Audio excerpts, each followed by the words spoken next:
Tak jsem radši koupil ty pantofle jenom za 20. O, to je hrozně zajímavý, no. A potom Co radši zajít ke mně domů? Rodiče jsou pryč. Je. Uděláš mi teď radost? Jestli víš, jak to myslím? No jasně, že vím, koupím jí jogurt, rohlíky, salám, šunku, mlíko a novej mozek. Ten hlavně. Při koupi 3 jogurtů je 4. zdarma. Kauflandu mají teď banány ve slevě.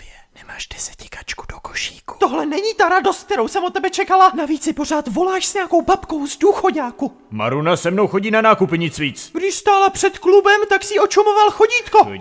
Prosím tě, jsi úplně směšná. Tak řekni aspoň, že mě miluješ nebo tak něco. Když zavolá Maruna, hned mám lepší náladu. S tou ženskou se nakupuje jedna báseň. Ještě uslyším jedinou věc o supermarketech nebo ty starý fuchtly a zblázním se. Maruna není žádná stará fuchtle. Stará možná, ale fuchtle ne. Chci říct fuchtle.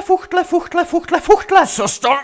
Tak já jdu domů, já už tady nebudu. Proč si já kráva vždycky vyberu takovýho blba?